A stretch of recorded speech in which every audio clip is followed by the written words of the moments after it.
সুপ্রিয় সুধী, প্রীতি ও শুভেচ্ছা রইল।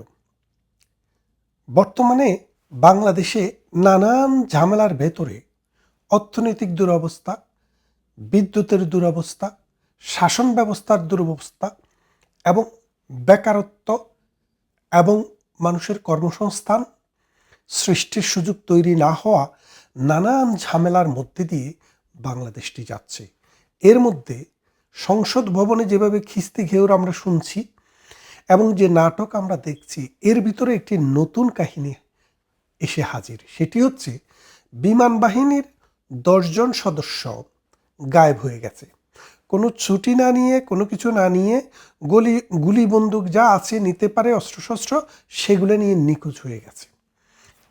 আরও 10 জনকে ক্লোজ করে রাখা হচ্ছে এবং ক্লোজ মনিটরিংয়ে রাখা হয়েছে। কি সন্দেহে? জঙ্গি সন্দেহে। তারা হামলা করতে চায় বাংলাদেশের জাতীয় সংসদ, সেনানিবাস, পুলিশ সদর দপ্তর সহ নানান স্থাপনায় তারা হামলা করার পরিকল্পনা করছে। এই রকমের কাহিনী যখন প্রধানমন্ত্রী শেখ হাসিনার আমলে পত্রিকায় আসতো বা সরকারের কোনো মন্ত্রী এমপি বলতো, কোনো অভিযান চলতো, তখন আমরা শুনতাম এটি আরেকটি সাজানো নাটক। কি নাটক? জঙ্গি নাটক। এখন শেখ হাসিনা ক্ষমতায় নেই, আওয়ামী লীগ সরকার ক্ষমতায় নেই, আওয়ামী লীগ রাজনৈতিক কর্মকাণ্ড নিষিদ্ধ হয়ে আছে আওয়ামী লীগের দীর্ঘদিন থেকে। ঠিক তখন যখন আপনারা শুনছেন যে বাংলাদেশে জঙ্গি আক্রমণের মুখে পড়তে পারে, তখন কিন্তু আপনাদের কোনো প্রতিক্রিয়া আমরা দেখিনি। কেন দেখিনি?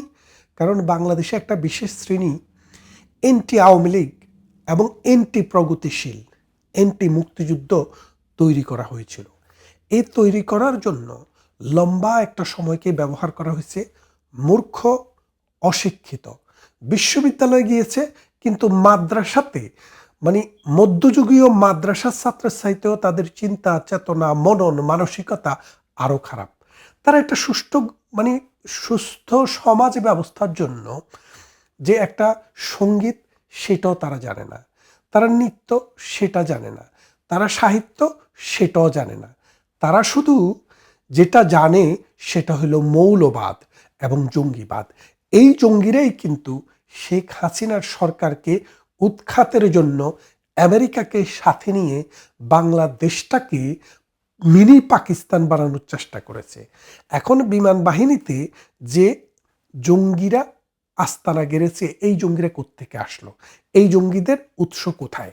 দেখেন, খেয়াল করি, ডক্টর ইউনূস যখন ক্ষমতায় আসার পর তিনি ঘোষণা দিলেন যে পাকিস্তান থেকে যেই সব জাহাজ আমাদের বন্দরে, চিটাগং বন্দর অথবা পায়রা বন্দরে যেগুলো আসবে, সেগুলোকে কোনো রকমের তল্লাশি করা ছাড়াই তাদেরকে পণ্য খালাসের অনুমতি দেওয়া হবে।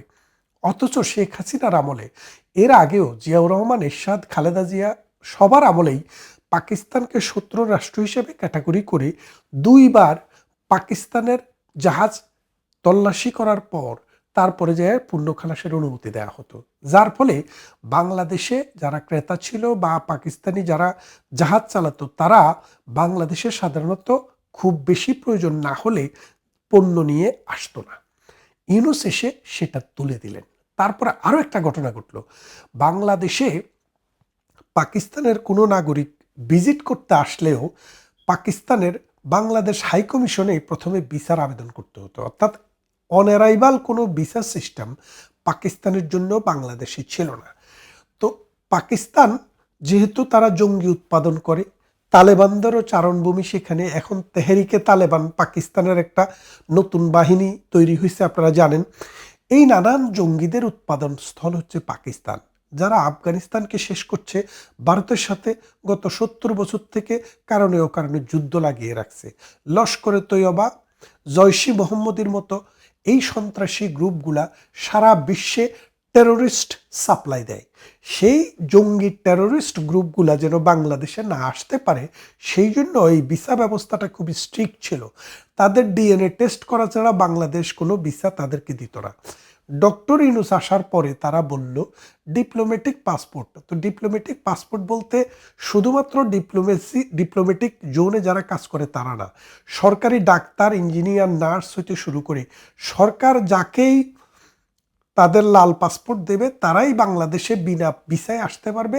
এয়ারপোর্টে আসলে তাদেরকে সিল দেওয়া হবে। এবং আরও করেছিল কি, ব্যবসায়ী সহ মানে গুরুত্বপূর্ণ লোকেরা এয়ারপোর্টে আসলেই তাদেরকে অন অ্যারাইভাল ভিসা দেওয়ার ব্যবস্থা করলো। এর ফলে কি হলো, এই 18 মাসে অসংখ্য জঙ্গি সেনাবাহিনীতে, বিমান বাহিনীতে, পুলিশে এবং আমাদের বিজিবিতে অথবা বিডিআরে এরা জায়গা করে নিয়েছে। এই এখন এদের যে পরিমাণ লোক এখানে এসছে, তারা থানা যে জ্বালিয়ে দেওয়া হয়েছে, পুড়িয়ে দেওয়া হয়েছে, ওই সময়ে সেখান থেকে যে অস্ত্র নিয়েছে সেগুলোও কিন্তু তাদের কাছেই মজুদ আছে। এখন দেশকে আসলেই কিন্তু একটি রেড অ্যালার্টের মধ্যে দিয়ে যেতে হবে। কারণ শেখ হাসিনার সরকার যখন ছিল, পুলিশ, আর্মি, বিডিআর সবার উপরে তার কিন্তু একটা কন্ট্রোল ছিল। কারণ তিনি পাওয়ারফুল প্রাইম মিনিস্টার ছিলেন, তার অ্যাডমিনিস্ট্রেশন খুব স্ট্রং ছিল, যার কারণে তিনি এই সব মোকাবেলা করে দেশকে উন্নয়নের ধারায় ধরে রাখতে পেরেছিলেন। সারা পৃথিবীতে বাংলাদেশ ইমার্জিং টাইগার হিসেবে নিজেদের অবস্থানটিকে শক্তিশালী রাখতে পেরেছে। কিন্তু এই তারেক জিয়ার সাথে যারা আছে, এই মৌলবাদী গোষ্ঠী, এই জঙ্গি গোষ্ঠী, এই পাকিস্তানের বাংলাদেশের স্বাধীনতা বিরোধী গোষ্ঠী, এই গোষ্ঠীরা কিন্তু জন্মগতভাবেই তারা কিন্তু মৌলবাদী, তারা সাম্প্রদায়িক, অর্থাৎ তারা হিন্দুত্ববাদ অথবা খ্রিস্টানিটি, জুইশ এদের কাউকেই কিন্তু তারা পছন্দ করে না। সাম্প্রতিক আপনারা দেখেছেন অস্ট্রেলিয়াতে 2 মৌলবাদী দালালকে একজনকে বের করে দিয়েছে, আরেকজনের ভিসা বাতিল করেছে। কারণ কি? কারণ হচ্ছে তারা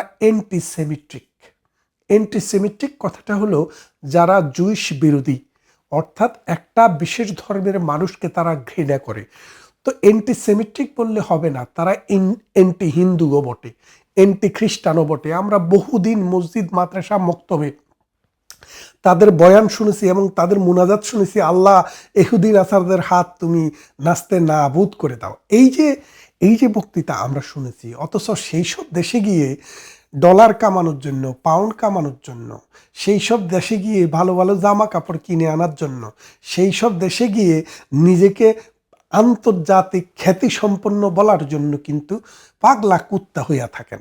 তো এই যে মানুষগুলো, এই মানুষগুলোর মূল কথাই হচ্ছে যে বাংলাদেশে মৌলবাদী তৈরি করতে হবে। এটা মুসলমান ছাড়া অন্য কোনো জাতের মানুষকে এই দেশে থাকতে দেওয়া হবে না। এবং এই দেশে ইসলামী হুকুমত কায়েম করতে হবে। তারা আবার খেলাপাতও বলে, কেউ বলে হুকুমত, কেউ বলে খেলাপাত। শেখ হাসিনার আমলে এই খেলাপাতদারি, এই হুকুমদারি, এই হুকুমতদারি, এই ইসলামী শাসনের খেলাপাত কায়েমকারী লোকেরা আমরা দেখেছি বাগে মহিষে এক গাঁটে জল খেয়েছে। আপনি জানেন ইব্রাহিম হুজুর বঙ্গবন্ধুকে মহান নেতা বলে কত বক্তব্য দিয়েছেন, আর যখন দিন বদল হলো তিনি বললেন মুক্তিযোদ্ধারা সবচাইতে নিকৃষ্টতম সন্তান, অর্থাৎ 71 প্রজন্ম হচ্ছে নষ্ট প্রজন্ম। এই রকম কথাই এই বাংলার জমিনে বসে রাজাকারের বাচ্চা রাজাকারে বলেছে, আপনারা শুনেছেন। তারপরে আপনারা দেখেন যে আমাদের ওই নোয়াখালীর এক মৌলানা আছে, আমার যে স্থানীয় মাদ্রাসা বাঙ্গড্ডা মাদ্রাসা, সেই মাদ্রাসার একজন শিক্ষক আফসারি, রফিকুল্লাহ আফসারি, সে আল্লাহর কাছে হাত তুলে বলেছে, আল্লাহ নাকি ইউনূসকে সরাসরি তার কাছে পাঠিয়েছে, আল্লাহ নাকি নিয়ামত হিসেবে ইউনূসকে দিয়েছে, সেই ইউনূস দেশটা বিক্রি করে দিয়ে গেছে। খেয়াল করে দেখেন আমাদের যে মোল্লা শ্রেণী, আমাদের যে ইসলামিক চিন্তা চেতনার যেসব মানুষকে আপনারা অনলাইনে দেখেন, এদের চিন্তা এবং চেতনা, এদের মানসিকতা, ওদের শিক্ষা একদম নিম্নমানের। এবং এরা না বোঝে আন্তর্জাতিকতা, না বোঝে জাতীয়তা। আপনি দেখেন 1971 সালে তাদের কথা ছিল কি? কথা ছিল তারা মজলুমের পক্ষে, জালিমের বিপক্ষে। অথচ দেখেন বাংলাদেশের মানুষ যে আওয়ামী লীগ করে, যে বিএনপি করে, জাতীয় পার্টি করে, জামাত করে, কোনো কিছুই যে করে না, সবাই মিলে যদি আপনি দেখেন, কেউই বলতে পারবে না বাংলাদেশ পাকিস্তানে গিয়ে একটি ইটিও মেরেছে। বাংলাদেশেই ছিল। বাংলাদেশের উপরে পাকিস্তান থেকে বোমা এনে 26শে মার্চের কালো রাত্রিতে বাংলাদেশকে আক্রান্ত করা হয় এবং বাংলাদেশের মানুষের উপরে আঘাত করা হয়। তখন বাংলাদেশের মানুষ ছিল মজলুম, পাকিস্তান ছিল জালেম। অথচ এই ইসলামের দবজাদারীরা মুখে যা বলে অন্তরে তা বিশ্বাস করে না। তারা মুনাফিক, তারা মুখে বলে আমরা মজলুমের পক্ষে, অথচ তারা সেদিন জালেমের পক্ষে দাঁড়িয়েছিল। জালেমের পক্ষে দাঁড়িয়ে টিক্কা খান, ইয়াহিয়া খান, জানজুয়া খানদের পক্ষে দাঁড়িয়ে লক্ষ লক্ষ বাঙালিকে হত্যায় নেতৃত্ব দিয়েছে, অসংখ্য মানুষের বাড়িঘর পুড়িয়েছে, 2.5 লক্ষ নারীকে ধর্ষণ করেছে এবং এই জাতির সূর্য সন্তানদেরকে কুলাঙ্গার হিসেবে তারা দিনের পর দিন কথা বলে গেছে।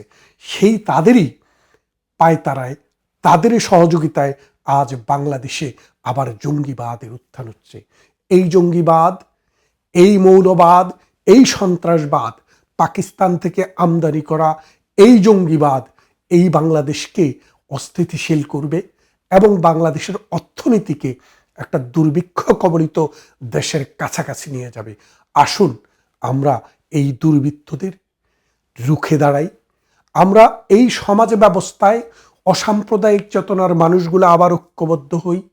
এই সমাজ ব্যবস্থায় যারা বাংলাদেশে মুক্তিযুদ্ধ করেছে তাদেরকে পুনঃস্থাপন করি এবং মুক্তিযুদ্ধের চেতনা, অসাম্প্রদায়িক চেতনা, বৈষয়িক চেতনা এবং গ্লোবাল কনসেপ্টকে বাংলাদেশের স্কুল, কলেজ, বিশ্ববিদ্যালয়ে প্রতিস্থাপন করে আধুনিক মানের নতুন প্রজন্মের ছেলেমেয়েদেরকে গড়ে তোলে এই মৌলবাদী দর্শনকে পরাজিত করি।